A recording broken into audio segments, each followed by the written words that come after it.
Yeah. Hi, Shalom. Shalom. It's the Jim New Orleans camp, or live second camp.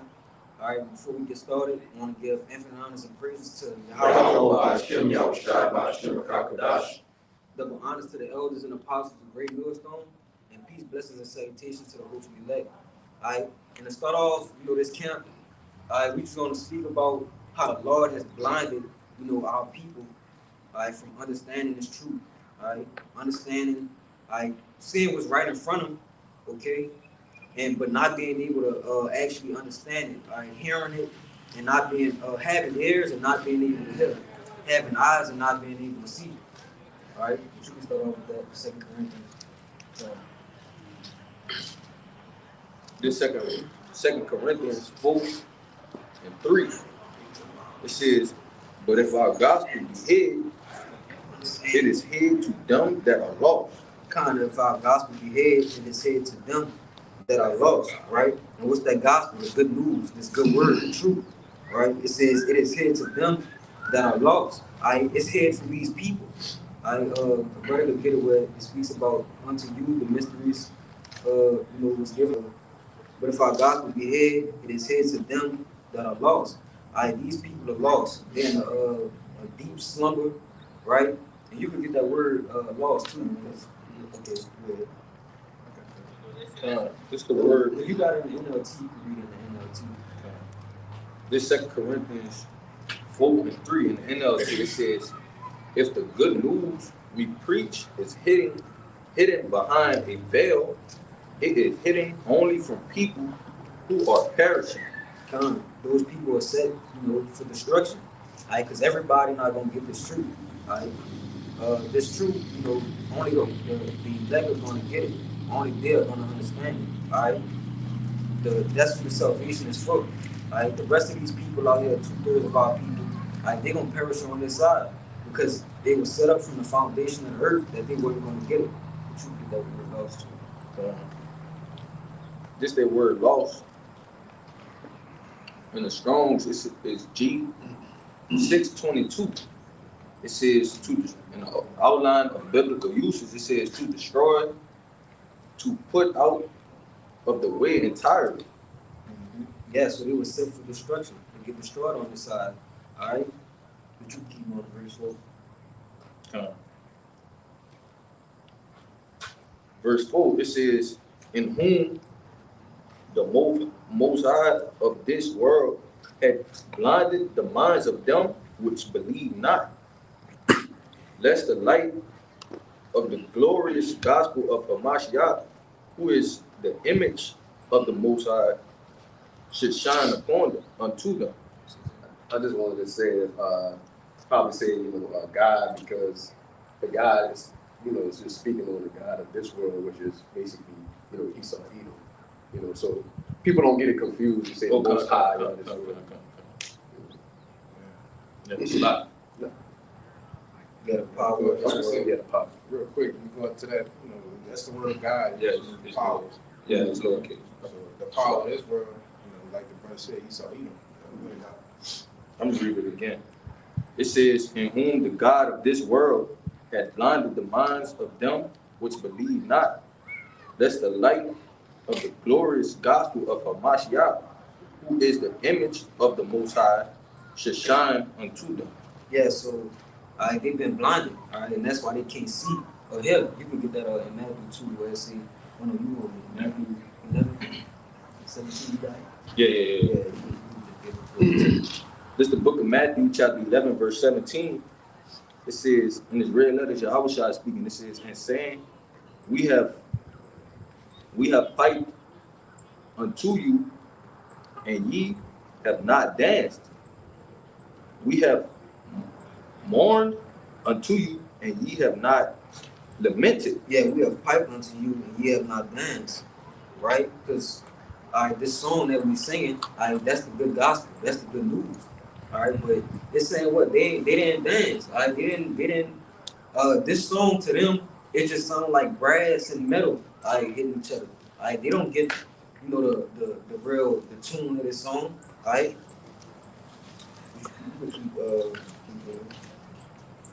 I think that's it. That's it over there. People do choose. Hey, but if I could say it real quick, because like the song that we're singing, right, is like the song of Moses, the destruction of this place, all right, and the kingdom to come. But they want this place to actually continue, right? So you playing a trumpet, all right, you playing a tune. All of our tunes, our instruments are fine tuned, you know. But when you look at the people of the world, right, who want this place to continue, when they hear it, you know, they just hearing, you know, it's like loud instruments, right? They like, oh man, just turn that off, you know. That's us piping and for you to dance to it, you know, which is all symbolic, you know. I got a quick precept to back that up real fast.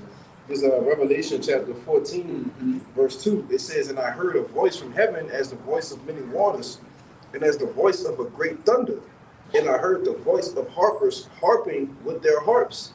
And they sung as it were a new song before the throne and before the four beasts and the elders. And no man could learn that song but the 144,000 which were redeemed from the earth. And that's the elect, right? They're the only ones, right, that's gonna hear that song, right, and know it and learn it, right? These other people, right, our 2/3 of our people, you know, if you're not of the elect, you ain't gonna get it, right? You ain't gonna get that song because it's ultimately not for you, right? The people of this world, our people, they want to stay here. They want to build a reputation in a life, in America. So that's why they're gonna get destroyed with it, right? Right. I just want to add on. Okay, Con, you make a point. Now go ahead and finish. You go ahead and finish. Okay. This verse 4. It says, "These are they which were not defiled with women, for they are virgins. These are they which follow the Lamb whithersoever he goeth. These were redeemed from among men, being the first fruits of our power and to the Lamb. And in their mouth was found no guile, for they are without fault before the throne of the Most High." And look, I got you to read down because it's giving you an understanding of what consists of that song, right? The importance of that song, right? It says, because obviously we understand that, we have all committed sin that is, basically worthy of death. But it's saying that, basically we're gonna be redeemed through this song, man, right? And it said in verse 3 that no man can learn it. Okay, so it ultimately has to be given, right, through the power and spirit of Yahweh Ba'ashem Yahushua. And I wanted to say this too because it says, these are they which are not defiled with women, right, for they are virgins, which that's not talking about actual virgins nor actual women. That's going into doctrine, philosophy, okay, the things of this world in which, defiles man, right? Ultimately returning back unto our power, okay? That's how you get that song, but only the elect gonna have it. And if I could say too, because because it said the virgin, and 2/3 of our people has been penetrated by Esau, right? But not the elect. Right? That's why we came back to the Father. I think Amawai said something about it a week or two ago, about how because the men of the Lord, we sigh and cry. Right? So we like that comely and delicate woman, that sighing and crying, trying to Esau trying to what? He trying to seize us, right? But we sighing and crying, but 2/3 of our people, they just gave themselves over to him, right? So they're not, they're not virgins, they're not pure, right? They're not innocent. Just a back. Get that Matthew. Yeah, I wanted to not back off the song. No, go ahead. Real quick, just furthermore pushing in the point, our people, they are complacent on being here in this place. All right, and part of that song is wanting again to get the hell out of here and look for the things of our kingdom, which is dominion. Okay, but just to furthermore push the Psalms 149, I'm gonna get to the point of what the song, sounds like. Psalms 149:5 is straight to the point. Let the saints be joyful and glory. Let them sing aloud upon their beds. Let the high praises of Yahweh Ba'ashem Yahushua be in their mouth, a two-edged sword in their hand, to execute vengeance upon the heathen and punishments upon the people, to bind their kings with chains and their nobles with fetters of iron, to execute upon them the judgment written. This honor have all his saints. Praise ye the Lord Yahweh. All right, and that's the separation. That's the different mindset of the hopeful elect. You know, hearing this song, and that's music to our ears, to see that we're going to bind these damn devils and be back on top of things. All right, but our people listening to that what was that cartoon with the one. No, the Charlie Brown or something? Talking about Snoopy, Yeah, whatever that is. Charlie Brown. Yeah. When they can't understand the grown-ups and shit like that. That's what 2/3 of the people hear. They don't hear this beautiful song that's being played about Israel being back on top. But you got it, bro. This is Matthew 13 and verse 9. It says, "Who have ears to hear, let him hear." And the disciples came and said unto him, "Why speakest thou unto them in parables?" Yeah, so the disciples was asking Yahushua, all right, why are you speaking to these people in parables? Right? Keep going.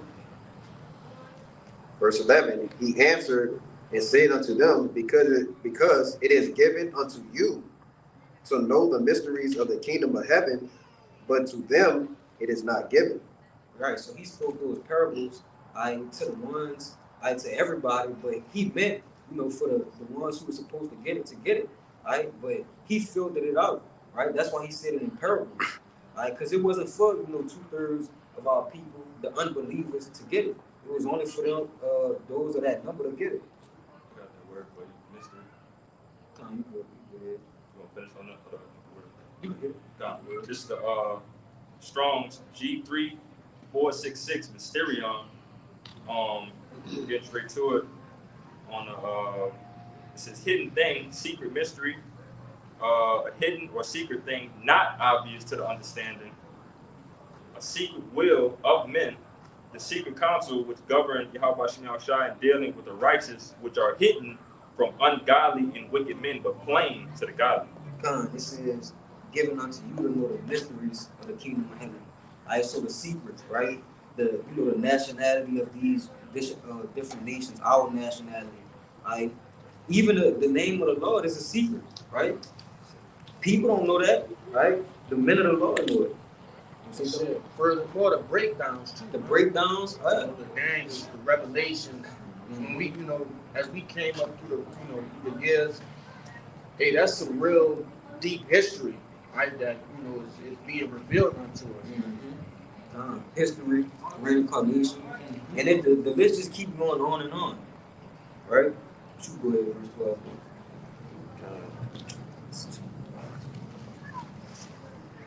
12. Verse 12, it says, "For whoso hath, to him shall be given, and he shall have more abundance. But whosoever hath not, from him shall be taken away, even that he hath." It says, "Therefore speak I to them in parables, because they see not, and hearing they hear not, neither do they understand." So Yahushua, he was saying, right? But they couldn't get it, right? They couldn't dance. They couldn't understand the tune of the song Yahushua was singing, right?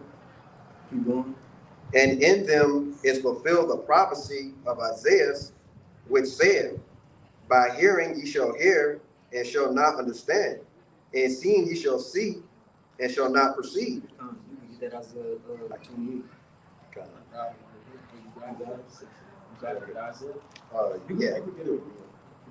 Yeah, that's Isaiah. Where you want to start at? The 29? Isaiah 28. It should be Isaiah 28 and like 7. The 7?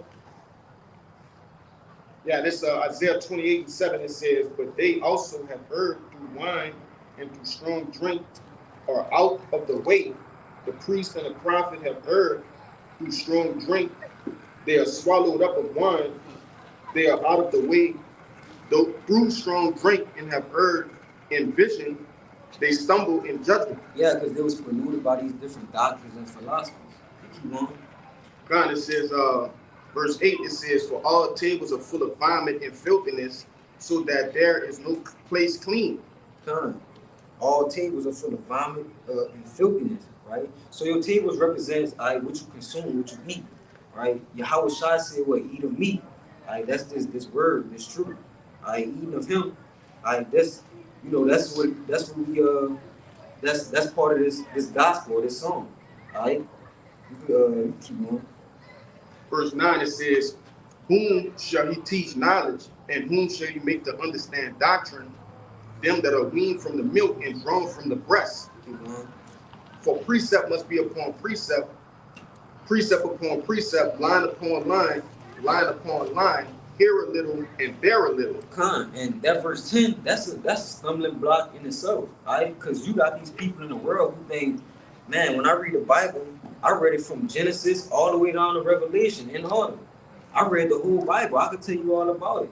But there's no understanding in that, because the scriptures just said what? Precept upon precept, line upon line, here a little, there a little, right? You got precepts from Genesis that go way over to Revelation and so on and so forth, right? But keep going, bro. It says, verse 11, "For with stammering lips in another tongue will he speak to this people, to whom he said, this is the rest wherewith ye may cause the weary to rest, and this is the refreshing that yet they would not hear." I think that was pretty much the point. Yeah, that's pretty much the point. Kind. I want to jump over to 29 and 9, if I could, brother.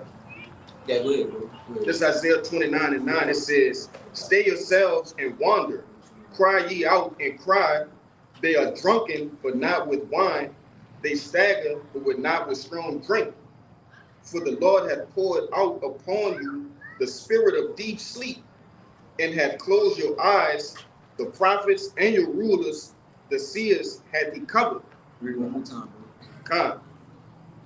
Isaiah 29 and 9, it says, "Stay yourselves and wander. Cry ye out and cry. They are drunken, but not with wine. They stagger, but not with strong drink. For the Lord hath poured out upon you the spirit of deep sleep, and hath closed your eyes. The prophets and your rulers, the seers, had he covered." That spirit of deep sleep, that deep, that deep slumber, the nation of our people are in, right? They don't know our nationality. They don't know who their oppressor is, and if they do know, they don't care, because we got that Stockholm syndrome, right? Well, you just love your oppressor. You just love to be oppressed, right? You got more. I got more. Yeah. Verse 11, it says, "And a vision of all is become unto you as the words of a book that is sealed, which men deliver to one that is learned, saying, read this, I pray thee. And he said, I cannot, for it is sealed. The book is delivered to him that is not learned, saying, read this, I pray thee. And he said, I am not learned." All right, and ultimately, that's what Yahweh Shai accomplished for us, to unseal the book and for us to even learn this new song, okay? Which is how you say it? It's a reference to this truth, okay? But it said you basically have to get taught this as well, man. You got to get taught this song. You can't just get this book to somebody and expect them to understand Revelations, like I said, or Daniel's, Ezekiel. They'll never understand it. They'll never get it.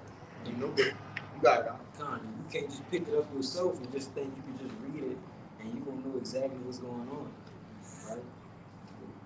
I just want to say something. Even within Isaiah the 28th chapter, when you keep reading, even the people that know the precepts, they say that the precepts will fall, basically they will fall backward from the precepts, right? So it's even people that have at least the understanding that, hey, this precept means command. I know how to try to navigate through the truth. But still, if the Lord doesn't give you the song or the knowledge, wisdom, and understanding or the prophets, you'll still fall. If I can add to you, brother, because again, there's many avenues to it. Who would have ever thought that, this book right here, in order to know some of the things, you had to really pay attention to history. You had to know about all of the things with the Roman Empire, with the Greeks, and so on and so forth. If you point this in front of somebody, some people still see this as a fairy tale book or just a book that you need to live by. but it has way more information than, you know, many things that you have to do in order to receive that information. You gotta go. You can hear Come, this is Romans 11 and verse 7, and it says, "What then? Israel has not attained that which he seeketh for, but the election has obtained it, and the rest were blinded.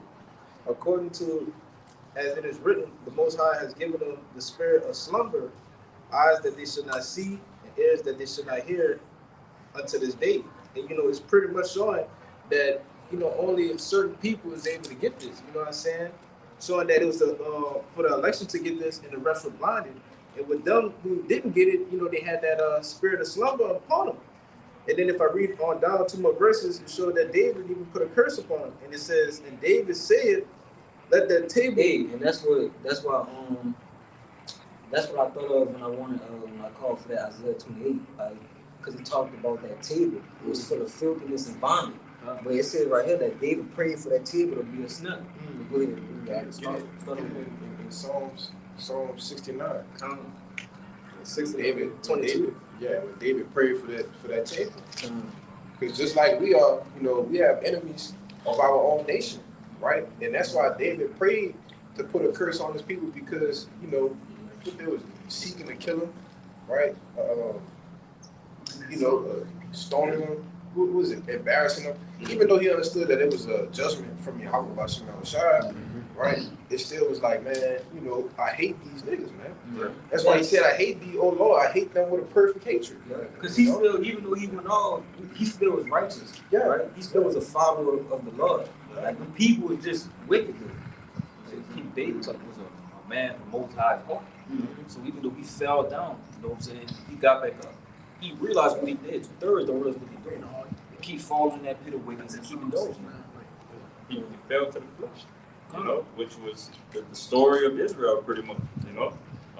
Ever since the transgressions of Adam and Eve, you know, it's been a chain reaction of many great men falling from the flesh. And the scriptures also speak about that. Proverbs 24 and 16.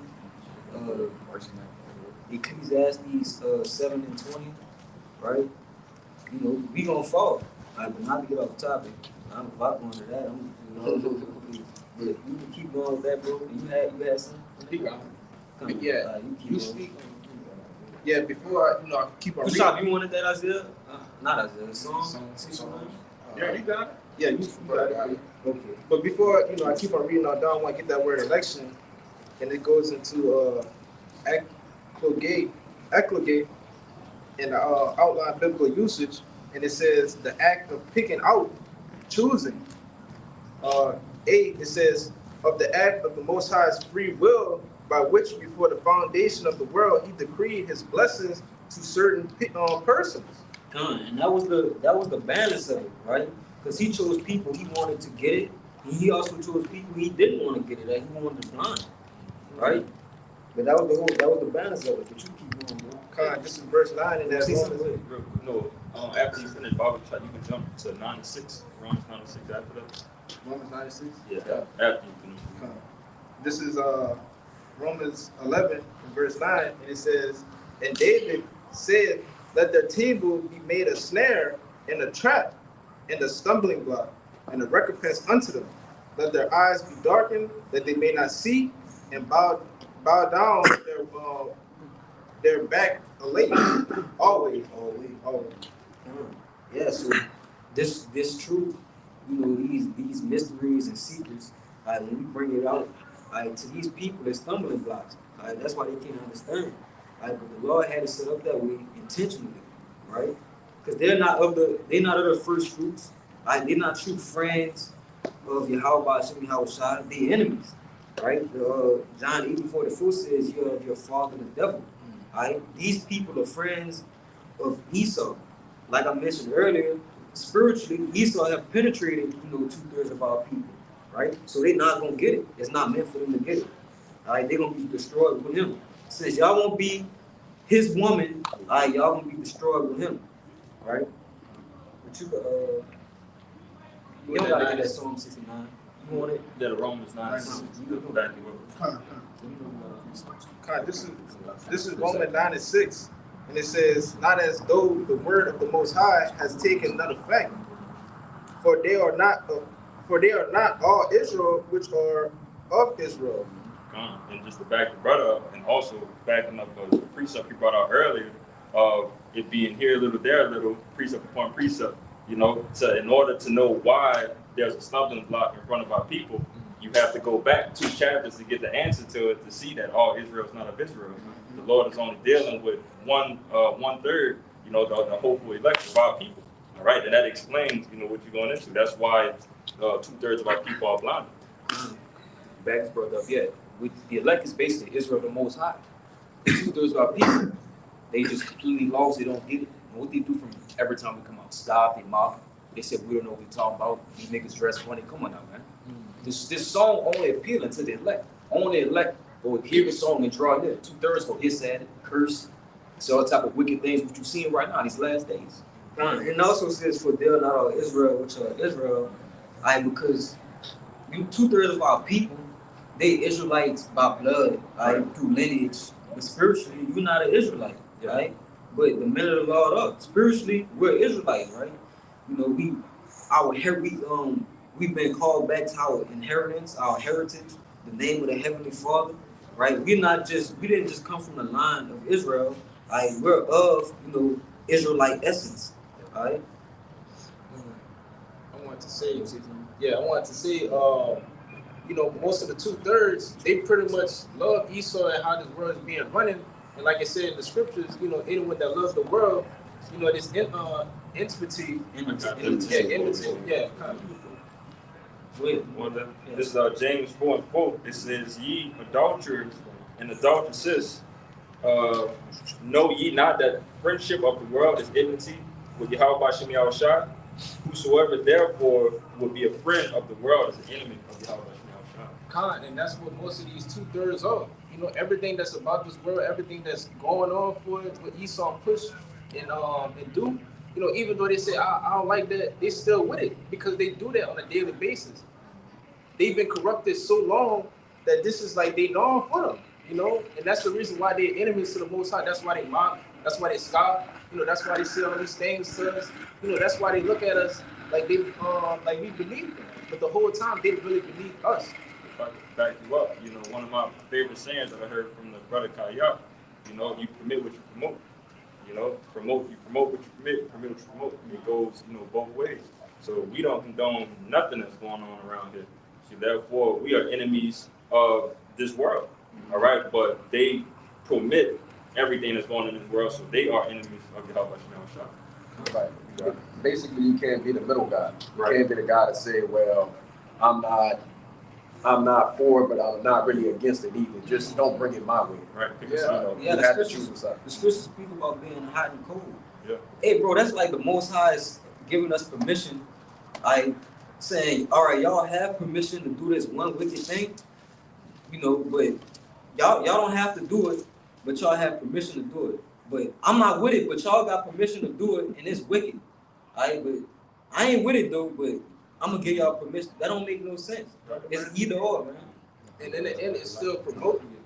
You know, no matter how you put it, no matter how you try to, you know, bring it together. Whether it's directly or indirectly. Yeah, indirectly. Like you still promoting it because you saying, look, they could do that, but don't bring that near me. It's like, no, y'all shouldn't be doing that. I don't think y'all should be doing it. Like, stop that now. Yeah. And that's just like with the situation that happened with Boosie.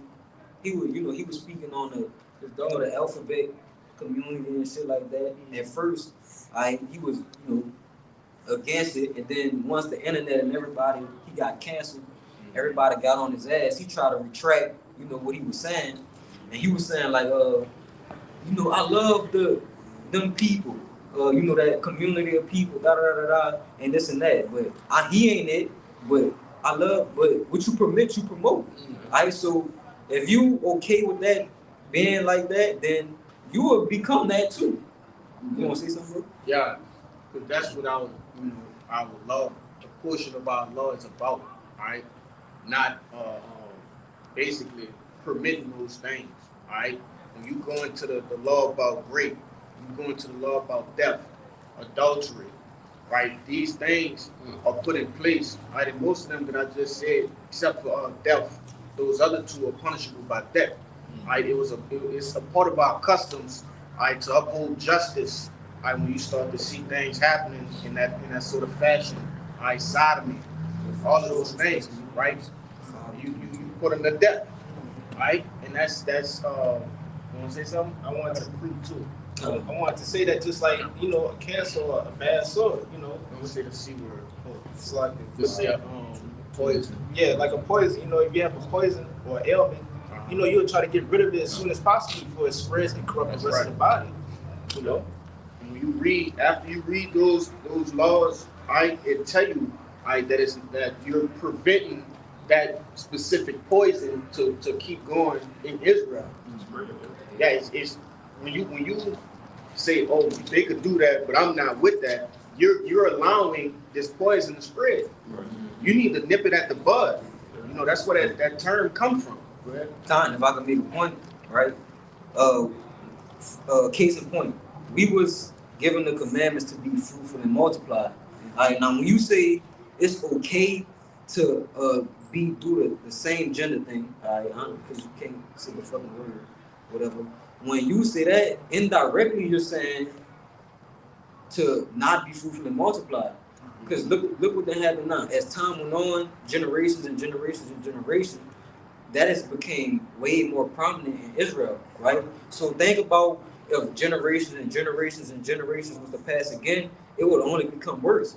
At some point, our line to be finished, right? Because if everybody become a moat, right? How we gonna procreate, right? Yeah, honestly, I don't even think it'll take that many generations. Really, about 2 more. If it keep going the way it's going, there won't be no more generations. I'm just saying though, over time, that's what happens when you. Matter of fact, get that. Cause it's going back up with my seat. I'm about to come back to you too. This 1 Thessalonians 5:22. It says, abstain from all appearance of evil. Yeah, so even the little thing, any small, if it could be, something that can cause you to err or to go off, abstain from it. I rebuke it, reprove it, right? Anything, all appearance of evil, right? The scripture say, what it say about he that contemneth, little Either things. consider little things or should fall. Small things. Yes, over time, those things will cause our nation to fall, all right? Yeah, this to kind of back up what you were saying earlier. This for you too, huh? You heard me? This for you. This Revelations chapter 18 and 4. It says, and I heard another voice from heaven saying, come out of her, my people, that ye be not partakers of her sins, and that ye receive not of her plagues, for her sins have reached unto heaven, and Yahweh has remembered her iniquities. You got it? Come. It says, come out of him, my people. Because spiritually, before we get, translated, to the chariots, because we're going to physically come out of this place, all right? But first, we got to depart spiritually, right? At least we'll be destroyed with this place, all right? And, here they have nothing but what's promoted, sodomy, adultery, all these, it's just wickedness, right? So spiritually, we got to depart, right, in order to, be able to make it on the chariots, physically, the physical part. And the reason why I brought that precept out, because it says, be ye not partakers, right? Because ultimately, what you brought out, Bayan, that quote from the brother, what you promote, permitting and promoting is going to get these same people, that ultimate judgment. They won't. It say, what it said? It says the Lord had remembered her iniquities. So the Lord gonna remember all of those who, is permitting these certain wicked acts to go down. He gonna remember their iniquities too. That's why it's important, like that we had this song to come back into our power and, basically, like I said, come out of her. But you got because when you promote it, you basically telling your neighbor, which is your Israelite, your brother or whoever, another Israelite, you could do this, wickedness, right? So, but that's the whole point.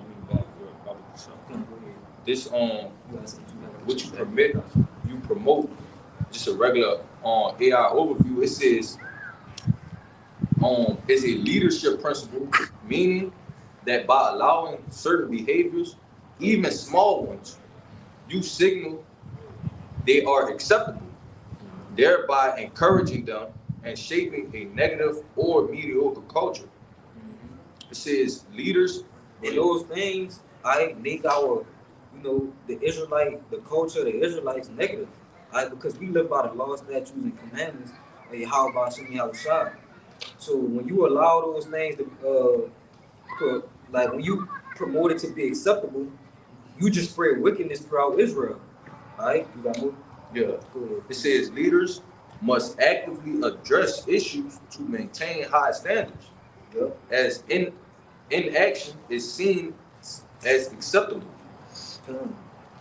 Last thing I'm gonna say too, brother, because a lot of times these people permit these things, which we clearly have broken it down that these things are promoted when you permit them. They don't believe that there's a consequence behind letting things slide. Right? They don't believe it's a consequence. If they knew it was a consequence from letting these things slide, then they wouldn't do it. Right. You see? Good point, yeah. But that was that last thing I wanted to say on that. You got it. I got something back here. Go ahead. What you said, us coming out to play spiritually. This is the book of Micah, chapter 2, verse 10. Arise ye and depart, for this is not your rest, because it is polluted, it shall destroy you even with the sword destruction. Right, it's polluted. Right? You gotta rise and depart spiritually. Right? Or else we'll be consumed by the pollution of this, this wicked kingdom. Right? The world we in, if it's full of wickedness and we stay here spiritually, we just gonna become wicked, gross wicked with it. It's like, that C word. It just spreads, man. All right? Just for you. Since you said that, Matthew 24:22, and except those days be shortened, there should no flesh be saved. But for the elect's sake, those days shall be shortened. Come on, get Isaiah 1 and 9. I'm on it. Read it again, bro. Read it again. God. Matthew 24:22, it says, and except those days should be shortened, there should no flesh be saved. But for the elect's sake, those days shall be shortened. Done.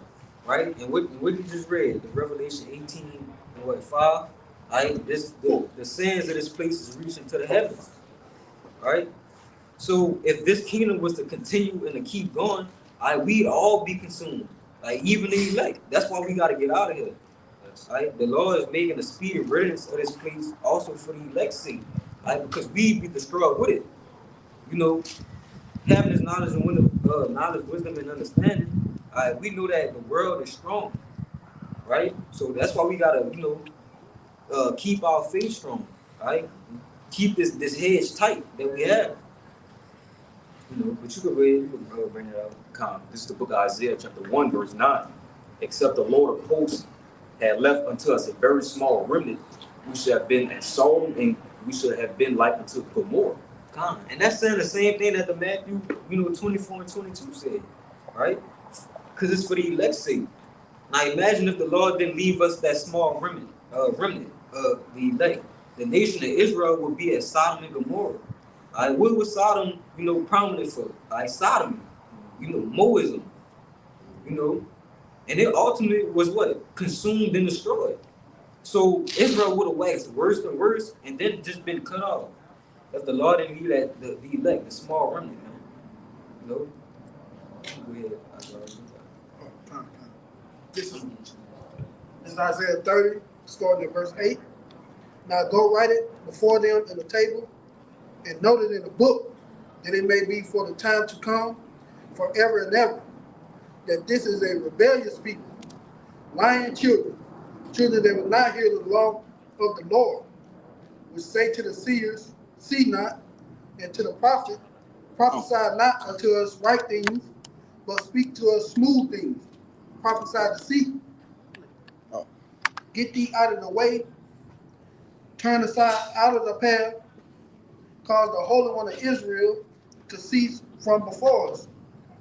Wherefore thus says the Holy One of Israel, because ye have despised my word, and trusted in oppression and perversion, and stay thereon, therefore this iniquity shall be unto you as a breach, ready to fall, swelling out in a high wall, whose breaking comes suddenly and in an instant. Come. And that just shows you, even in ancient times, our people have been rebellious against this word. They didn't want to hear the laws of Yahweh Bashim Hawashai or do them. So now, in this time, in the end of days, that breach of them not wanting to hear the word, not wanting to come back to who they too long, gonna lead to their destruction. But you got it all. This got a quick precept out of First Corinthians, the 5th chapter, in verse 1. It says, "It is." I'm gonna jump to verse 6 and 7. It says, "It is reported commonly that there is fornication among you, and such fornication as not so much as named among the Gentiles, that one should have his father's wife." So just like, our brothers are going into, basically, Paul is going to go into how we need to basically remove a cancer from out of our basically an ailment, an ailment from out of Israel, so to speak. Okay, and it says, "And ye are puffed up, and have not rather warned that he that have done this deed might be taken away from among you." So they knew about what was going on, and they allowed it to happen, right? Okay, but I'm gonna jump to the point. There's verse 6. It says, "Your glorying is not good. Know ye not that a little leaven the whole lump?" Right. So these things, these wicked actions, they was allowed, they were permitting to go on. He said, that's not good, man. You say, okay, none of y'all are doing it, but this one guy that did it, he gotta go, In verse 7, it says, "Purge out therefore the old leaven, that ye may be a new lump, as ye are unleavened. For even Hamashiach, our Passover, is sacrificed for us." So basically, long story short, right? That guy that was committing the wicked acts, doing the wicked deeds. Okay, like I said, he has to go, man. You know about it. Okay, this is your correction.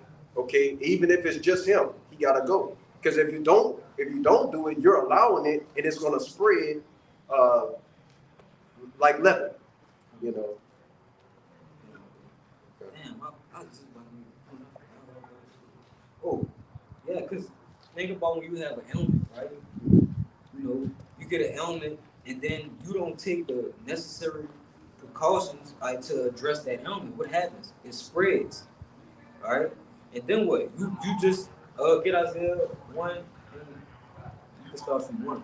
Because it talks about how the whole head of Israel is sick, right? Because that ailment, it just waxed worse over time. It became worse and worse. Yeah, I just want to say something, and I know we can't say the word, but the C word or whatever, that's why Esau does what he does. When you go get treated for the C word, right? He performs something called a biopsy, okay, which is an incision on that C or the T word. I'll say that, okay. And what it does is, which most people don't know, is it spreads the ailment throughout the body. Is they open it up and say, hey, look, now we know what it is, okay?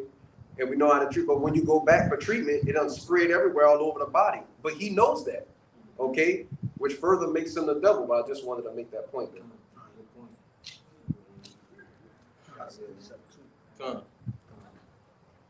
This is the book of Isaiah, chapter 1, from the top. It says, the vision of Isaiah, the son of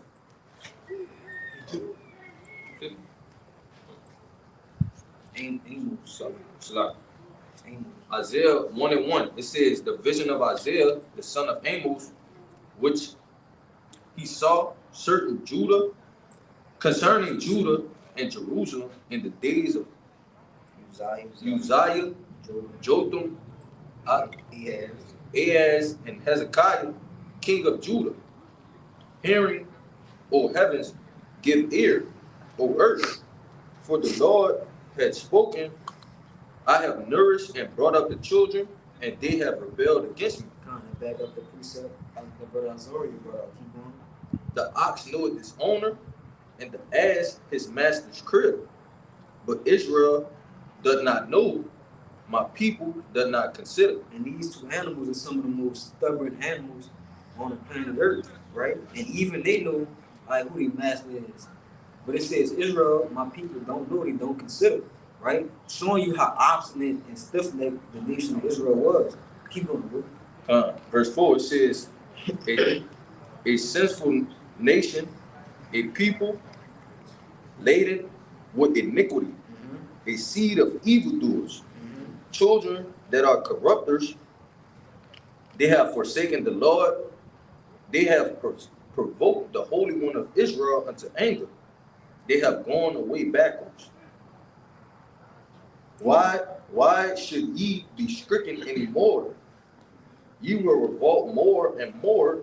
The whole head is sick, and the whole heart is faint.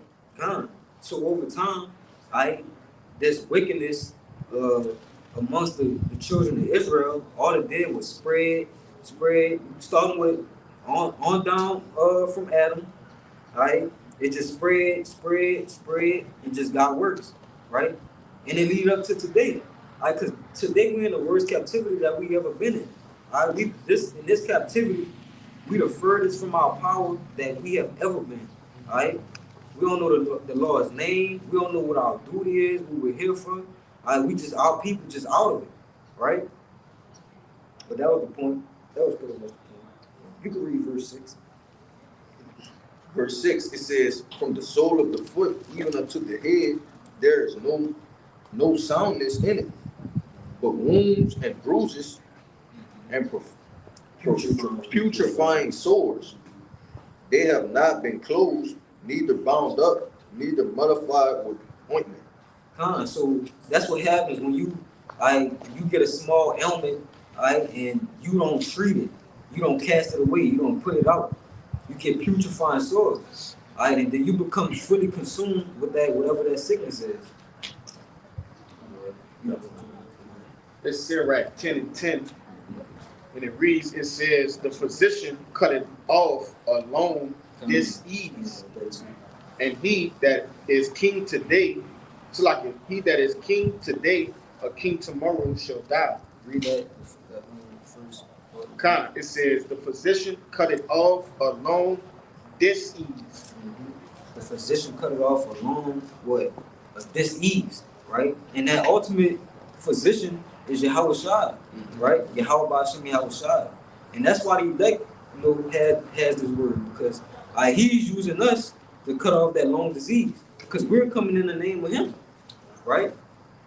So if it, like I said, if what about the left a small remnant, the elect, if he didn't leave that small remnant, we'll get at Sodom and Gomorrah, right? So Yahweh Ba'ashem Yahweh Shai is using the men of the Lord, the men that has this gospel, to attack that, that sickness amongst our people.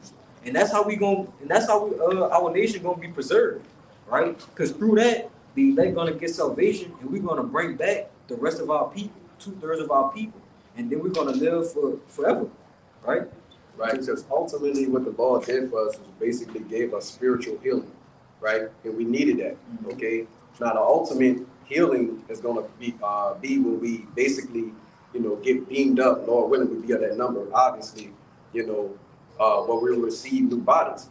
But the rest of the nation is still, completely putrefied, completely sored out, okay?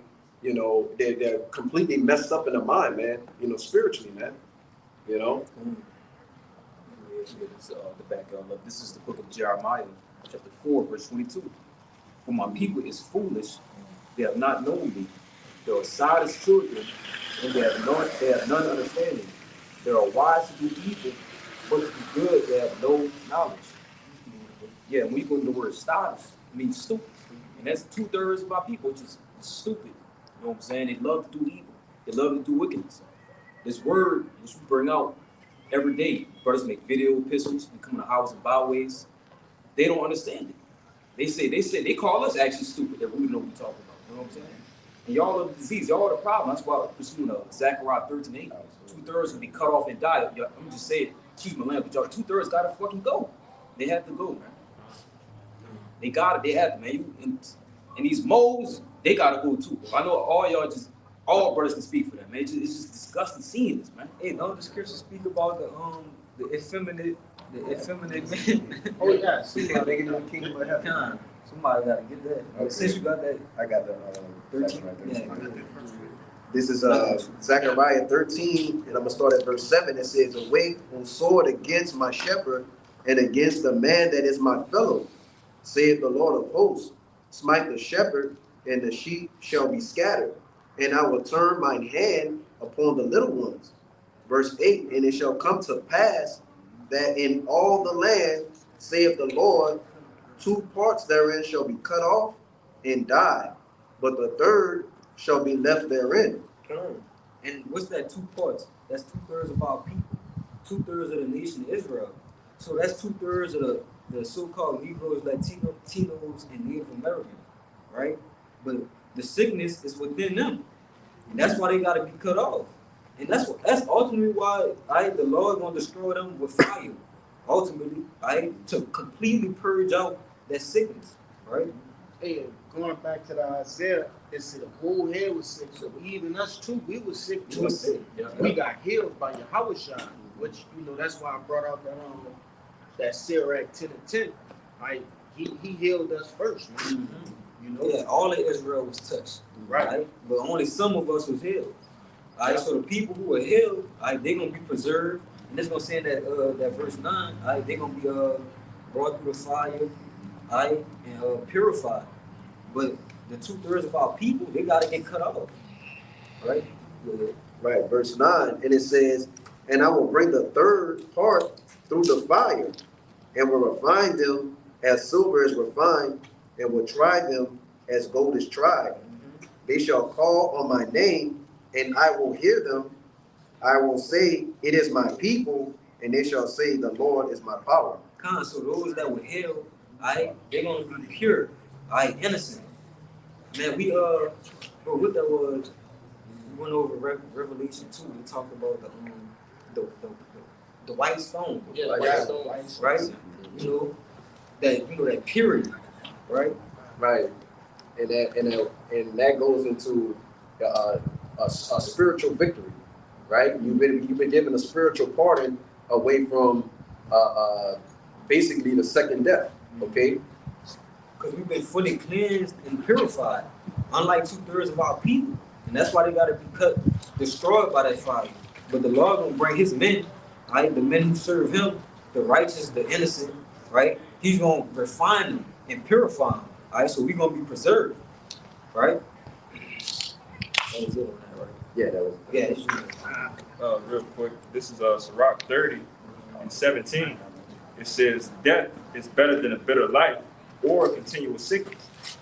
And I bring that out, it could be twofold. Obviously, if somebody on their deathbed, they're dealing with an ailment and they're sick, damn near a vegetable, can't move, it's better to die. But even in the instance of our people being sick, with these philosophies, Yep. all right? So if they're not going to be healed, by the physician, by Yahweh, by Shem Yahushua, just put them to death. That's better than continuing in this hellhole that we're in, along with these wicked ass doctors. And that's how you know the Lord had mercy on the whole nation of Israel also. The ones who ain't act right, they just gonna get the worst end of the stick when it comes down to judgment. Right? That's why they gotta be punished so harshly and destroyed. But that still was an act of mercy.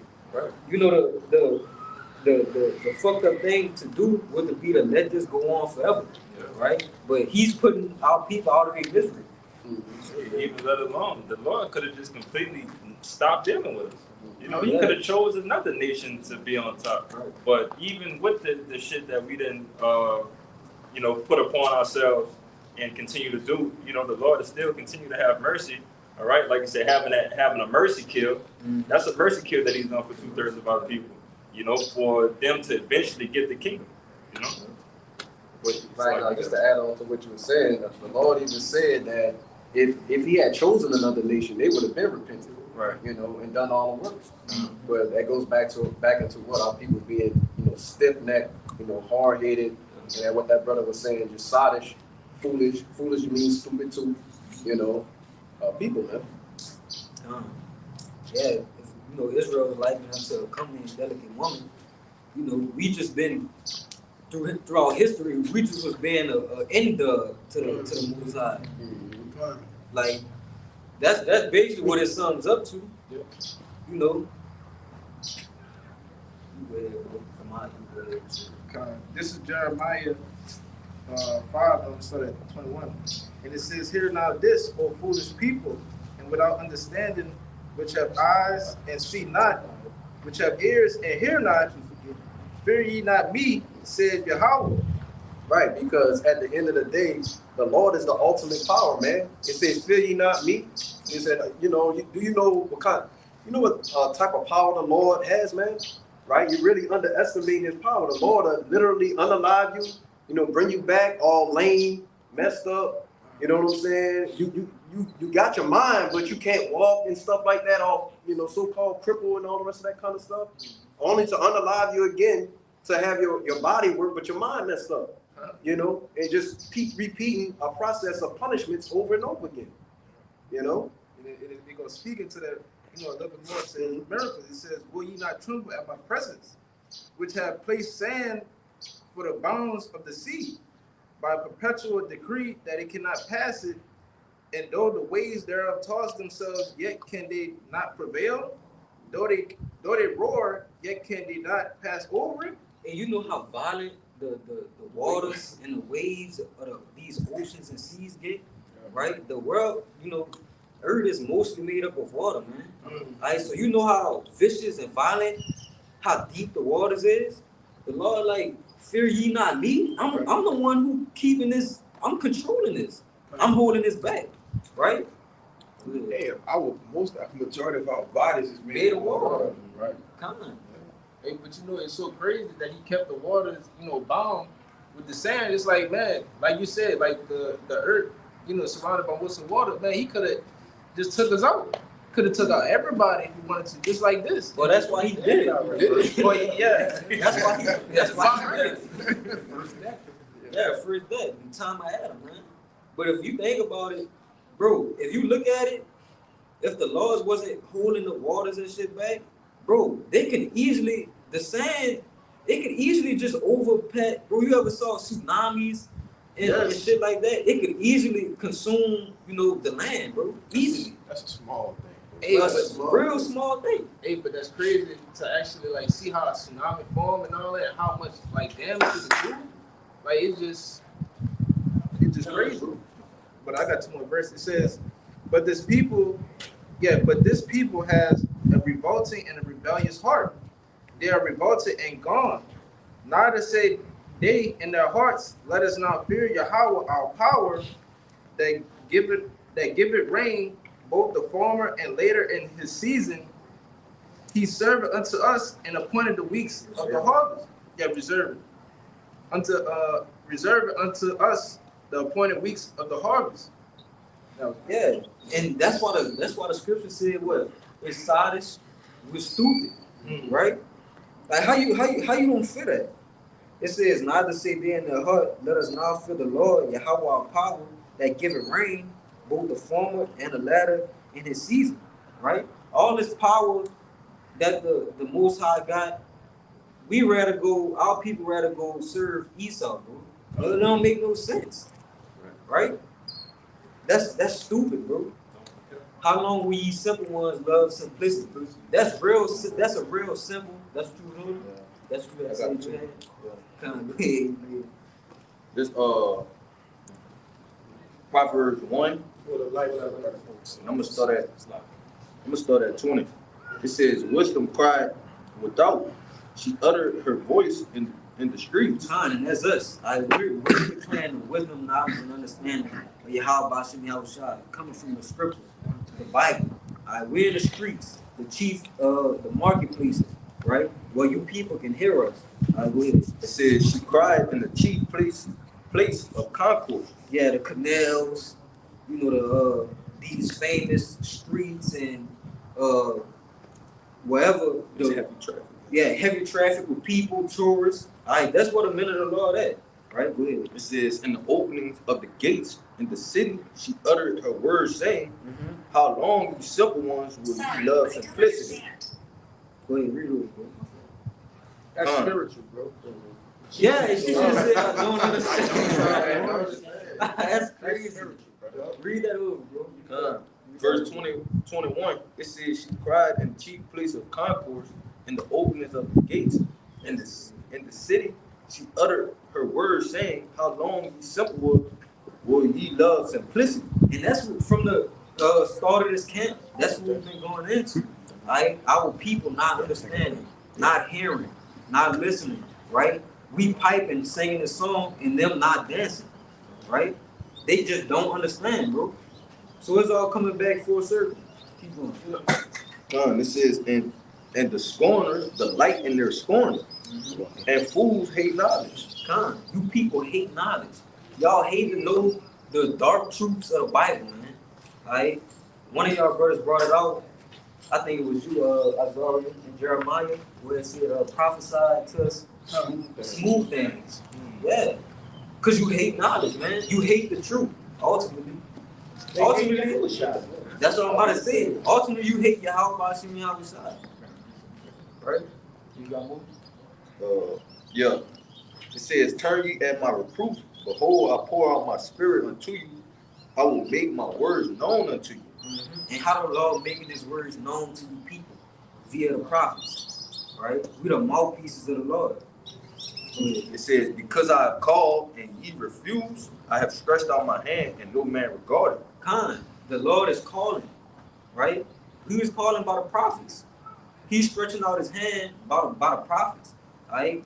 The men of the Lord, we're kind of like a beacon of mercy through the Lord, right? As long as his word going out, for the most part, the doors of mercy is still open, right? So the Lord is stretching out his hand. Keep going. It says, but ye have said not all my counsel, and would none of my reproof. And what y'all people do? Y'all mock, laugh, scorn. Keep going, just passing straight up, right? Y'all don't consider the Lord's reproof. Y'all don't consider that we're the men, right? Keep going. It says, I also will laugh at your calamity. I will mock when your fear comes. Yeah, so the Lord gonna do the same thing to y'all. Right? As y'all was mocking and laughing at the prophets, they say, they got dresses on, they don't got no linings and all type of shit. Well, the Lord gonna do the same thing to y'all. Right? Keep going. It says, when your fear cometh as desolation, and your destruction cometh as a whirlwind. So when these different, Jacob's trouble come and these different horrific situations you get put in, where your life on the line, you running for your life, fearing for your life, the Lord gonna laugh and mock at you, right? Because when the doors of repentance, or the doors of mercy was open, it said, y'all would none of my reproof. So y'all, that was just a spit in the face. Y'all just slapped the Most High hand down, right? It says, when distress and anguish cometh upon you, it says, then shall they call upon me, but I will not answer. Yeah, then y'all gonna try to seek the Lord. Hey, what them dudes that we said that had dresses on, who used to be on the corner, where they at? They was right this whole time. We need answers, but we ain't gonna be nowhere to be found. But if I could say, because even now, when different things happen to people will say, oh, I don't believe in all that, right? But then as soon as something happened, what's the first thing they doing? They praying. But they didn't believe at first. Now you believe. Yeah. I got a cousin that's atheist. I'll sneeze and say, God bless you. I said, you're atheist, man. Doesn't make sense. But that's just the natural nature. Even outside of he don't even know subconsciously he even doing it. The fucking nigga doing being an atheist anyway. That's some Edomite shit. Yeah. But I want to say this because you made a good point. Hey, danger and perilous times make Jake turn back to the Lord. You know what I'm saying? But it's gonna be too late. Right now it's cool, calm, and collective. Right? They have some sort of comfort. You know, it might not be the best, but Jake could be comfortable. Right? They kind of safe. But once that safety net is taken away, now all of a sudden Jake gonna go buy a Bible. Jake gonna be putting the fringes on whatever they can find. You know? Yeah, now you God fearing all of a Yeah. sudden. Come on. That don't make no sense, bro. I'm a Hebrew, brother. Yeah, let me finish the verse up. It says, then shall they seek me early, but they shall not find me. For that they hated knowledge and did not choose to fear the Lord. God. Yeah, so they didn't choose to hearken unto the word. Right? So when they seek the Lord, the word ain't gonna be nowhere to be found. And ultimately, you know, the word is Yahushua, right? So in that day, when y'all trying to seek the Lord, you know, and look for a way out, look for some aid and some help, right? Yahushua ain't gonna be nowhere to be found for y'all. Right? Y'all just gonna have to suffer the consequences. That's Jeremiah 15. They gonna ask, you know, where shall we go? What should we do? And then our response gonna be, you know, basically all of those portions of death, man. The sword, captivity, famine, you know, the dogs to tell. That's our response. You know, that's what the Lord have for you. And it's true. What we gonna lie to you and say, all right, you could hurry up and bro. Go take your punishment now. Yeah. Because like I said, the second Ezra, the 9th chapter. No, I'm just name bro. You know? Let me get it. Yeah, y'all That's right. You got that? That one. He'll got it. Y'all want to say too, man, because yeah, killing Jake is way quicker than trying to get Jake to get the understanding, man. Yep. But yeah, we trying to explain to Jake what's going on, man.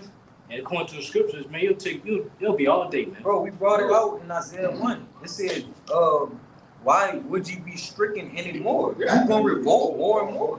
Right, that's why the Lord got to result in his punishment by fire, man. You just got to cut off 2/3 of our people. That's it. Yeah, Jake don't understand when you start getting to killing them. Yeah. Start beating their fucking ass, man. Yeah, That's what the Lord been ready to do through Esau. Something is together. Yeah, cause if we gotta keep on teaching Jake, man, we'll never get in the kingdom. We'll never get Never. The universal language is violence. Yes. Everybody understands violence. I don't Everybody care bow down to violence, brother. what nationality you is, what sort of speech impediment, what sort of, you know, what you call them dudes? What? That's disability, right? Mhm. You gonna understand when that blood start coming out your head. You gonna understand something. You gotta learn the hard way. Yeah. Man. Learn the easy way or the hard way. The choice is yours. But not really though. Not really. You want that second Ezra? This second Ezra chapter 9, verse 9.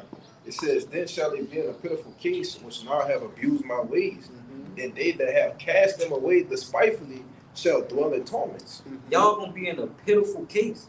Alright? Bro, when it's one thing for us to be saying it right now, and it's a whole nother thing to actually be experiencing it and going through it. Bro, that's gonna be a pitiful case when all your worst fears and dread is upon you and you have nowhere to run or hide and nowhere to go. No power to call on.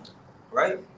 Go ahead, bro. It says, verse 10, for such have received in their life have received benefits that have not known me, and they that have loathed my law, while they had yet liberty, and when as yet place of repentance was open unto them, they understood not, but despised it. And that place of repentance was open unto you people. Yeah. Right? But you just brought it out in the Proverbs 1. They were none of the reproof. They despised the word of the Lord. You want to see something? Yeah, they were blind by those benefits they were getting, man, on this world. You know what I'm saying? They, even Jake the truth, man. You know, even Jake that know they're Israelites, man, hey, man, they don't want to, you know what I'm saying, fully come to the fold, man, because they, you know, they see those benefits, man. They want to keep giving benefits of this world. And then Kishon Moore said in that song, man, you know, I know I'm Israelite, no come in black no more. These shit after that, there's money to get, business to hit. Yeah. That's G. But that's Jake. That's Jake mindset. I know I'm an Israelite. You could ask majority of your motherfucking friends and family members, they're gonna say, oh, I know that already. Why? Because they had somebody that told them that place of repentance was there. That place of liberty. You see? But they're gonna say, I got man. I gotta get this money, son. I got shit going on, fam. I'm trying to get to some shit right now. You know, I'm gonna put it on the back burner, you know?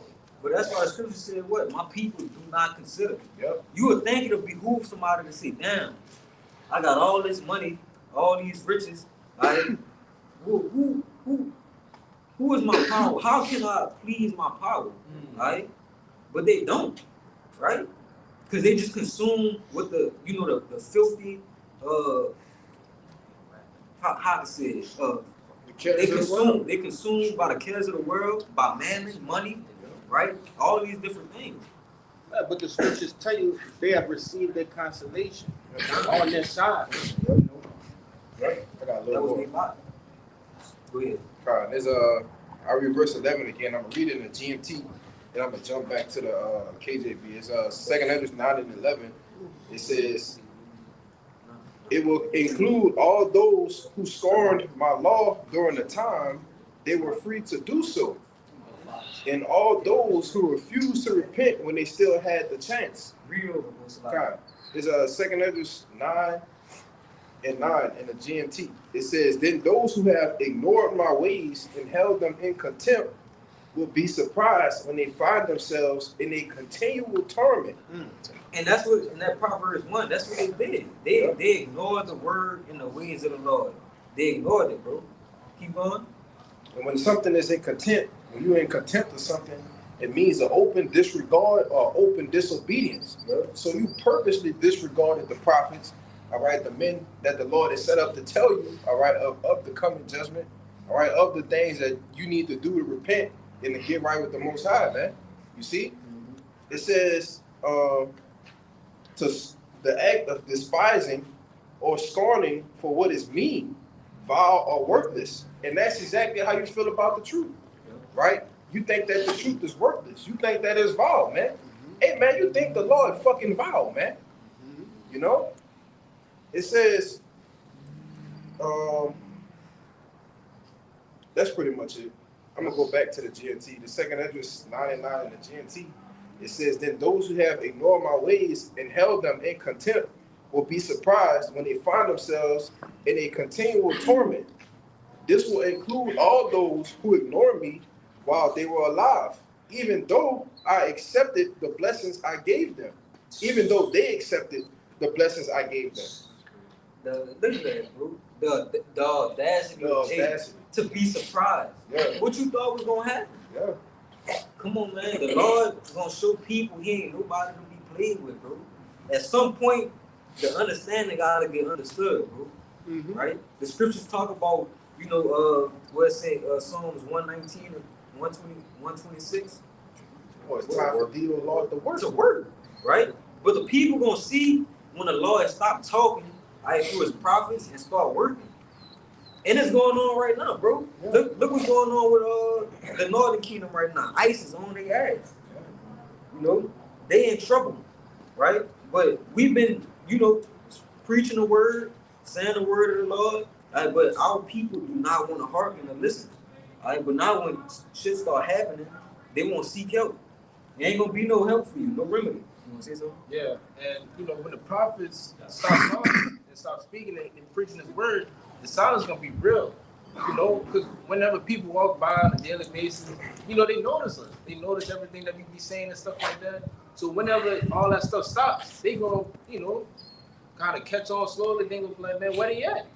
Then they gonna start looking.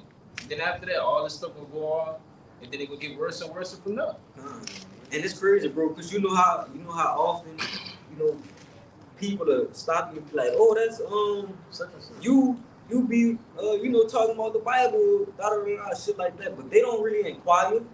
They don't try to see, like what it's about. Alright, what the word the word of the Lord is actually about. Alright, how they can receive salvation, right? Which that's why they just gonna be destroyed, bro. Right? We live in some of us live in the same household as people that's just you would be a man of the Lord in the house and you would have people in the house who just complete niggas, bro. But a man of the Lord is literally living with you. Like the Lord, it's like the Lord literally living with you. Through that man. But you a complete nigga. Don't talk about the people who got multiple family members in the truth. Like everywhere you got 2, 3, 4 family members in the truth, bro. But you still a complete nigga. Like, bro, the Lord, bro, he. Come on, man, let's break The servant that knew the Lord's will, he's gonna get beat with many stripes, man. This 2nd Ezra 9, that's gonna be you. You're gonna be the one who's gonna be in a continual torment, man. You know? But I got a little more. You got it. It says it will include all those who scorn my law during the time they were free to do so, and all those who refused to repent when they still had the chance. 2nd Ezra 9 and 12. The same must know it after death by pain. Yeah. So however that that death by pain may come, alright, that's on you. I don't want the scriptures say what don't be curious on how the ungodly shall be. Oh, it's right here. It's right here. Go ahead. Absolutely. This is verse 13. And therefore be thou not curious how the ungodly shall be punished and when, but inquire how the righteous shall be saved, whose the world is and for whom the world is created. That tell you it's no hope for them people though. Yeah. Alright? It's bro, the Lord like, bro, don't even worry about what's going on with them. They done. They cooked, brother. You need to be trying to see how you not gonna be like them. Get the same judgment as them. That's what you need to be worried about. You worried about them, you just gonna suffer the same fate as them, right? And we don't want to suffer that fate, right? So that's why we don't ignore the ways of the Lord, right? That's why we hearken unto His word. And that message is for us too. That's for us. Don't be inquiring about how, what's gonna happen to my mama. What's gonna happen to my brother? What's gonna happen to my pops? Or what's gonna happen to my favorite cousin? My favorite uncle? Hey man, you inquire about salvation. You yourself. It say you what's that Work out your own. Quoted? You just quoted it? Yeah, work out your own salvation. That's it. Yeah. Philippians 2:12. Bring it up. This is Philippians 2 and verse 12. It says, wherefore, my beloved, as ye have always obeyed, not as in my presence only, but now much more in my absence, work out your own salvation with fear and trembling. Yeah, work out your own salvation with fear and trembling. You gotta worry about you. You don't need to be worrying about what nobody else going on because you ain't saved yet, right? That's just like in high school or some shit. I remember I'll be helping one of my friends, or some shit like that. The teacher tell me like, focus on your own paper, your own work, right? We both in 5th grade. You ain't passed to the 6th yet. Yeah. Alright, do your own work. It's your own shit done. Alright? Tomorrow gonna take care of itself. Alright? So if it's of the Lord's will, those people, our loved ones get saved or come into the truth. Alright, that's between them and the Lord. Alright, we gotta focus on is our business with the Lord. Alright, being becoming a complete servant, right, and just doing the will of the Lord, man, taking it day by day until we get out of here, right? And if I could say, that's coming into the truth 101. That's one of the first lessons they learn coming in this truth that you ain't even, you ain't over your own salvation. Yeah. Of course, Jake love their family, different friends in the world. We all have loved ones. Everybody in the truth have a loved one. Everybody. Okay. Yeah, it's concerning, but my first priority should be this truth and me working on my salvation, right? Because through you, these people can be saved. There's a scripture, I believe it's in the gospel, I forget which one it is, but it tell you even a friend of a servant can be saved, man. All right, that friend that didn't transgress against you, he never confounded the truth, came against the truth, right? That person can be saved through you. if you gave a Couple couple of calls. yeah. I was about to say that. Yeah. I'll grab it real quick. Hey, but it's funny you say that too. That's becoming an Israelite 101, right? Because you know when you first, when you first head and you find out you're an Israelite, you won't bring everybody with you. Everybody. Everybody, bro. Your whole family, you won't bring everybody with you. But it's just the beginning of your walk. You're not even saved yet. Who's to say in a year, 2 months or so, you don't need you drop out the tree, right? So that's why we just gotta keep going in our feet, man. You got that Matthew too. Oh, I'm gonna start at 40, but the points. It said, this is Matthew 10 and verse 40. It says, "He that receiveth you receiveth me, and he that receiveth me receiveth him that sent me." It says, "He that receiveth a prophet in the name of a prophet shall receive a prophet's reward." Right. What you want to break it down? okay. Yeah, which the prophet reward is what? Salvation. So if you receive a prophet in a what? You say receiving me. It says, "He that receiveth a prophet in the name of a prophet shall receive a prophet's reward." You see, so that just come like the brother was saying, just listening. You're not scoffing. You know, you actually believe. You know, I got ATs and shit that actually, you know, like I understand what you said. I believe what you said is true. You know, or even help.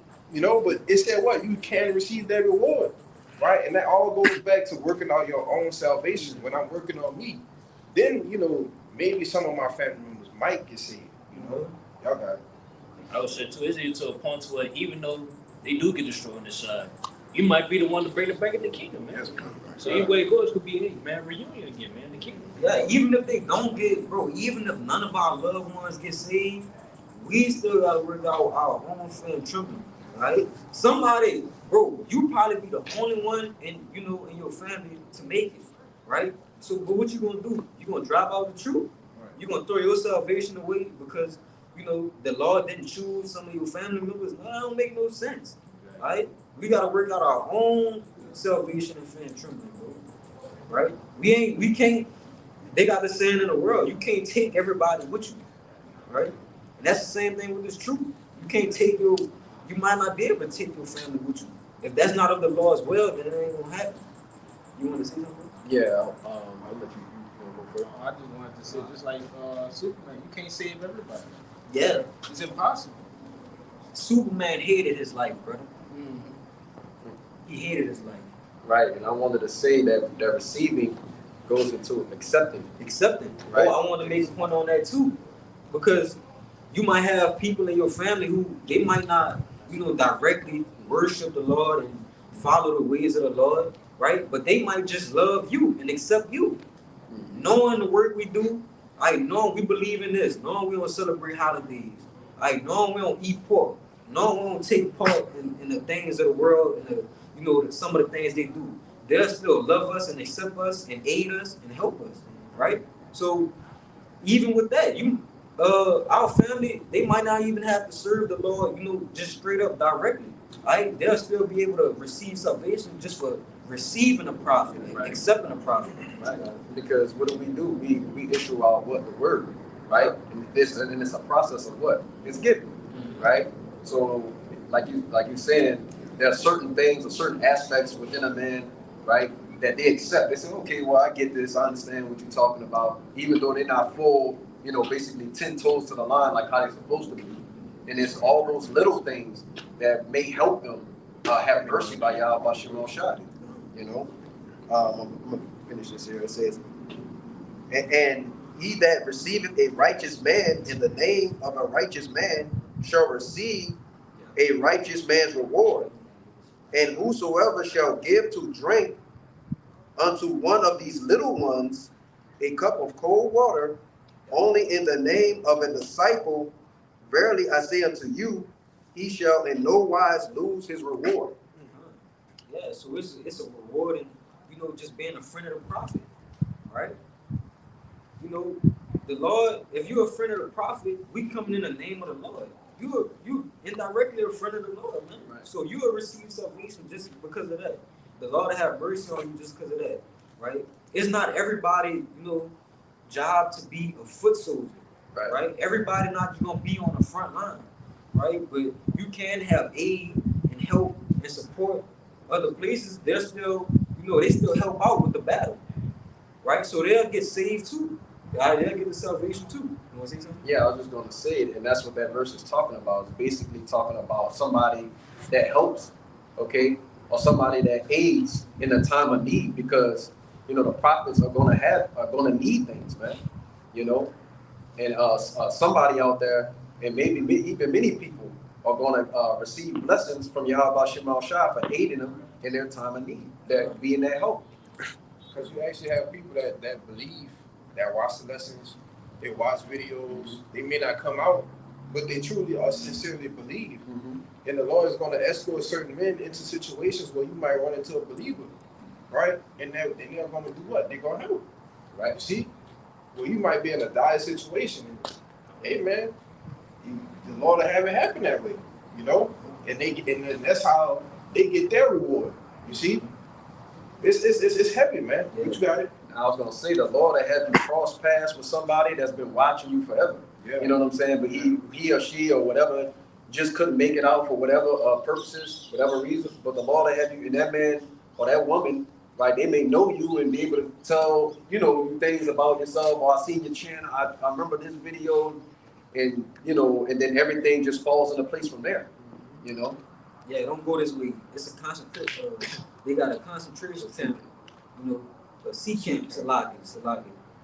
Damn, bro. We can't say nothing, bro. Damn, bro. But it's a sea camp down that way. Go this way. They got food here. They got water here. This and that. Right? But they did their work. Right? Their work might not have been our work, but it was for the truth's sake, though. Right? It was the Lord's will. Yeah, I wanted to say something real quick. They had a brother that had a testimonial. He was on a run, basically, from out of the clutches of Esau, man. And there was just tribulation everywhere, all hell breaking loose, gunfire, everything just erupted. But he said he was on a run with a brother he didn't even know, but he knew that he was in the truth. He said, I didn't know this guy, but I know that he was either amongst the body or he knew of the truth, and me and him was together. You know what I'm saying? Which that goes back into what? The Lord just bringing two people together that just like-minded, Yeah, you could. You get it. But bring out your precept. You get that.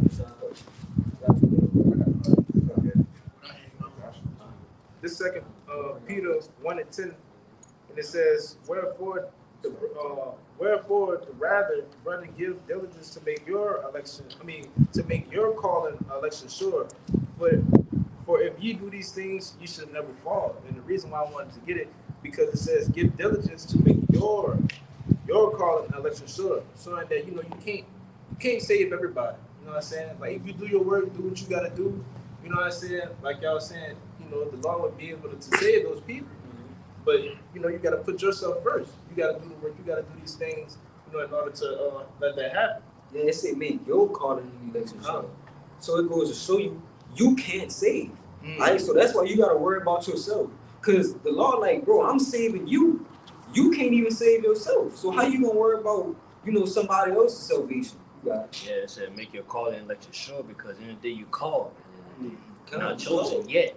Yes. You know what I'm saying? Yeah. It said give diligence because many are called but few chosen. Yep. So many of us are calling this thing of ours, man, but yet in the day on that few, it's gonna have that chosen spot, man, of salvation, man. So all of us being that few, that chosen, man, we gotta give diligence, man. We gotta make calls.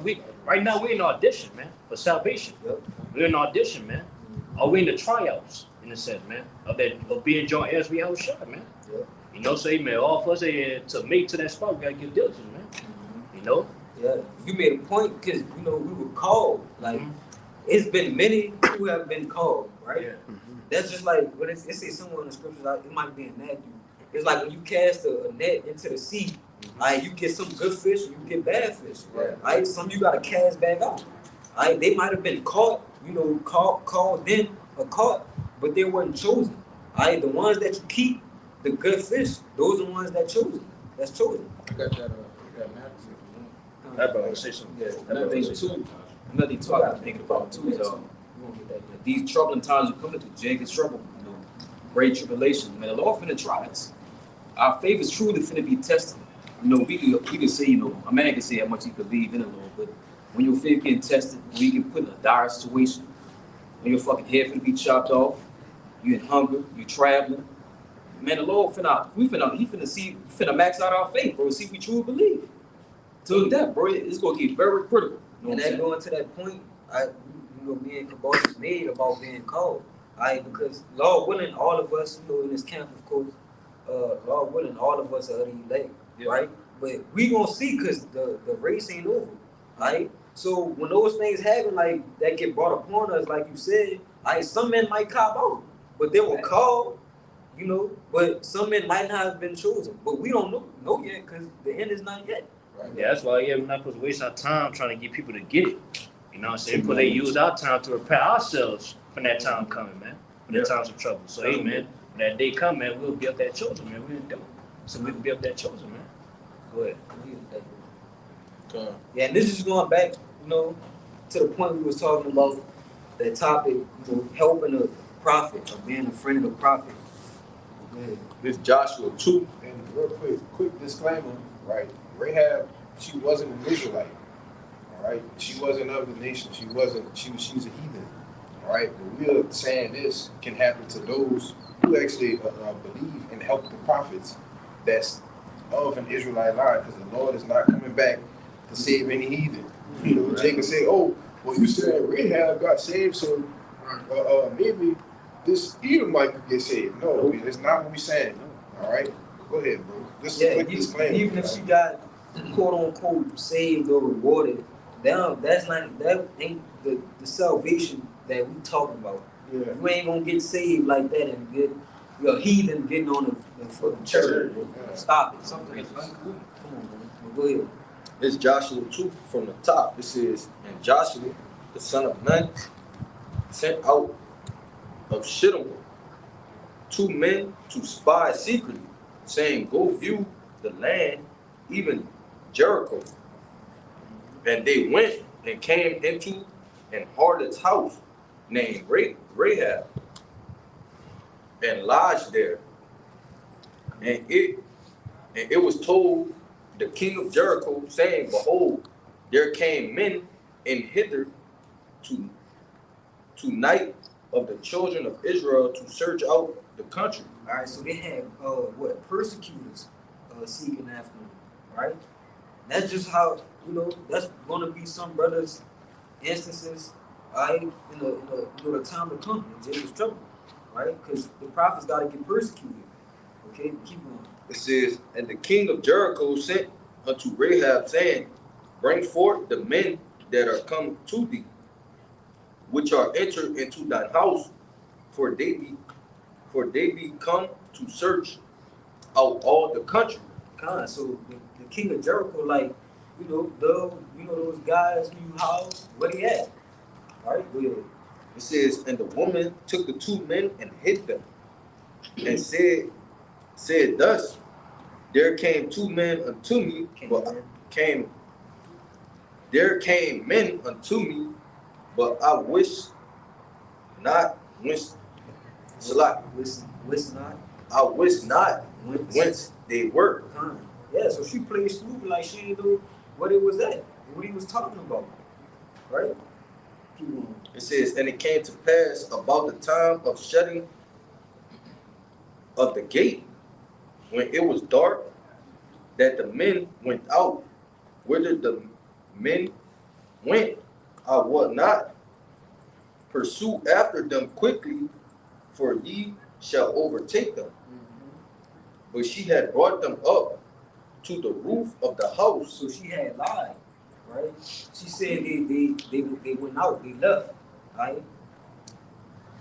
But in reality, she was doing what? Keep reading. It says, but she had brought them up to the roof of the house and hid them with the stalks of flax, which she had laid in order to the roof, upon the roof. So she really just hit them, in the roof, right? Yeah. It says, and the men pursued after them the way to Jordan unto the fords.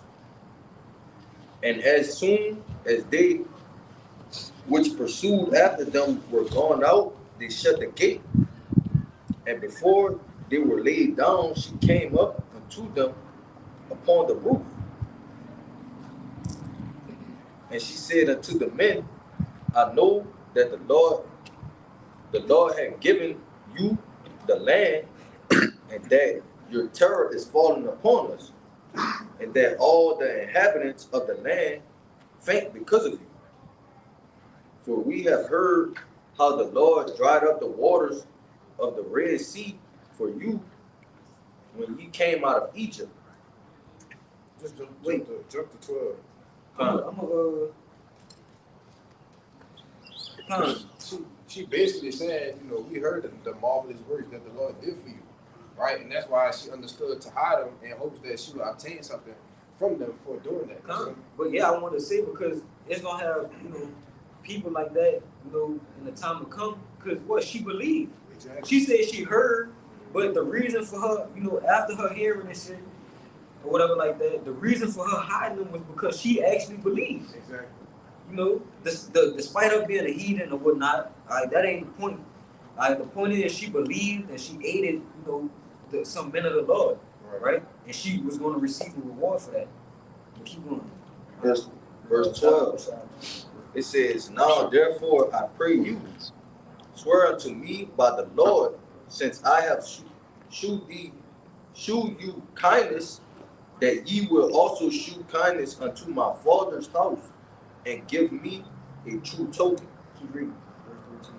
Verse 13 it says, And that ye will save alive my father and my mother and my brethren and my sisters and all that they have, and deliver up our lives from death. It says, And the men answered her, Our life for yours. If ye utter not this our business, and it shall be, when the Lord had given us the land, that we will deal kindly and truly with you. So she helped out, you know, the nation of Israel, right? And so she had them or whatever, right? She stopped the persecutors from persecuting them, and then she asked for something, right? She was like, save my family, right? And they said what? She got a, but that's why I said you got a prophet's reward, right? But in that instance, it's a little bit different. But the point, right, is that you will get a reward for even Helping the prophet. aiding the prophet, man. That's the point, right? You will get that might be your work for salvation. All right, that might be what the Lord required of you to get it. All right. I got something to back it up. Come with it. It's Joshua 6:16. It says, And it came to pass at the seventh time, when the priest blew the trumpets, Joshua said unto the people, Shout, for Yahweh had given you the city, and the city shall be accursed, even it and all that are in. To the Lord Yahweh, only Rahab the harlot shall live, she and all that are with her in the house, because she had hid the messages that we sent. You see? Got it. Yeah. So in that instance, Rahab was saved, right? But on this go around, that being saved, that salvation, all right, you gonna be saved for from the nuclear missile, man, right? Because she was a heathen, bro, so she ain't get that kind of salvation. But the point is the point, right?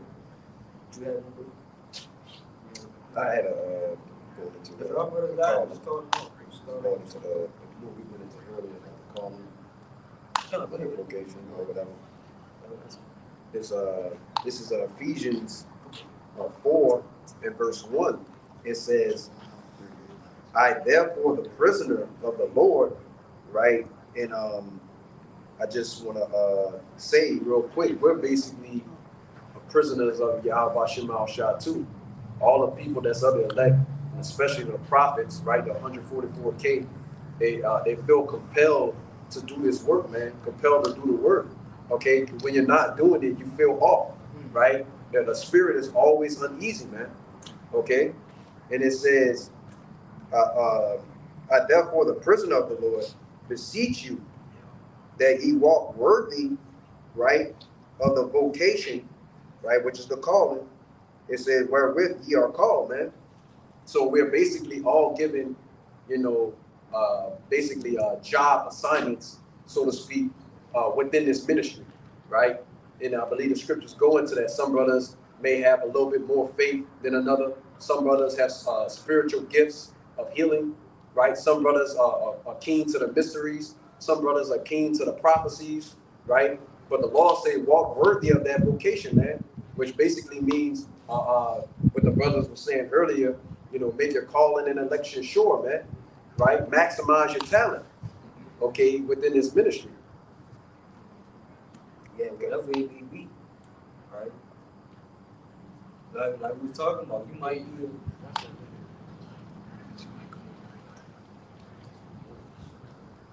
somebody get the penny, bro. About the Yeah, the Matthew 20. yeah. You want me to I start? got one. Go ahead, yeah. There's a second Ezra chapter 8, verse 33. For the just, which have many good works laid up with thee, shall out of their own deeds receive a reward. So that's right, man. It said out of your own deeds you can receive the reward, man. So hey, basically got to put in the work on your own, man. You got to put in your own work, man. You know, so because of course, hey, man, we're our brothers. Man, man, we got to make sure, hey, man, we doing the work for ourselves, man. You know, we got to make sure, hey, man, we have enough faith for ourselves, man, to get through that day, to receive that reward. You know? Yeah, they, man, we all just here to, hey, man, help each other, man. Receive salvation, man. Give each other on the cherry, man. And everybody, come on. And everybody ain't gonna be an elder, apostle, even an officer, right? You might be a brother who just, you know, you just do the work. You know, you're a regular soldier. You don't have no, you know, probably authority or nothing like that in the camp. You're an officer or elder or the second in command, right? But you working towards that same penny, right? Your works are still being accounted for. Somebody go hold Hebrews 10. 6 and 10, 6 and 10, I believe, right? Yeah. But we still working for that towards that same goal, right? I was going to back you up with this precept real quick, right? And this goes into the spiritual gifts that the Lord gives out, right? But he, like the brother was saying, he gave them what? He gave them different offices, okay? And this is Ephesians. I'm gonna kind of go straight to the point. All right, this is Ephesians 4 and 11, right? It says, and he gave some apostles and some prophets and some evangelists, pastors and teachers, right? So these are all men within the body of the truth.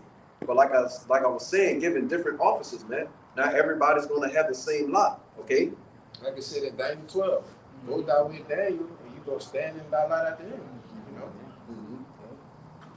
But this is the purpose of those different lots. It's going to tell you in the next scripture. And that going to what we were just going into too, though. You know, our lots, right? Because, you know, being a friend of the prophet, that might just be your lot. Right? They got the lot, you know, the soldiers who on the front line, the men of the Lord, or the prophets, right? And then you got the lot, right, of the friends of the prophets. Right? That's a lot too. Because just like the wicked on his side, they receive their consolation, right?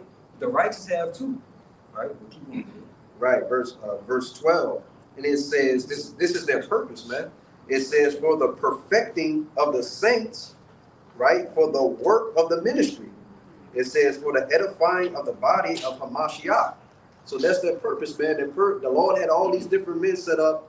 And because of the scriptures tell you that every man has got to come in his own order, okay? So the Lord he has elders, he has bishops, you know what I'm saying? He's got, the regular brother that's just teaching, but he's, what you gonna say something? I would say, man, all that's for the benefit of the ministry, man. Right. Not for ourselves, man. Not so we get puffed up, man. You know what I'm saying? Now let's puff it up. No. We all got this gift, man. You know, of the ministry, man. So hey, man, we can benefit each other, man. The body. So we all can make it, man, to salvation. Right, kind of. One more verse. It says, so we all come in the unity of the faith, right? And it says, and of the knowledge of the Son of the power, it says, unto a perfect man, right? Because that's what this is all. That's what this truth is about. It's about slowly perfecting yourself so you could be acceptable to Yahweh Shema Shai. But it's through the word, though. Yeah, You build know? each other up, man. Right. You know what I'm saying? Because some brothers, man, strengths. Our strengths, man, help our weaknesses, man. Hey, but that's why I said unity. Yeah, unity, man. Unity means to be one, right? So think about, and then it says something about being perfect. At the end. All right, so think about boxing, a perfect, complete fighter. Like he got the stamina, he got the speed, he got the power, he got the mind. He just got everything, every aspect, of being a perfect, complete boxer, right? When you look at, the house, a ministry, a house of a camp, right? You got all different men who got different skills in certain things, right? You got men who got weaknesses, right? But the men with different skills and the men with different weaknesses, right? They lift each other up because one is weak at, one is strong at, right? So it makes us perfect and complete, right? And unity, one. That's the righteous balance. Come. Yeah, just a little bit more. Okay, Khan, it says, unto the measure of the statute of the fullness of a Mashiach.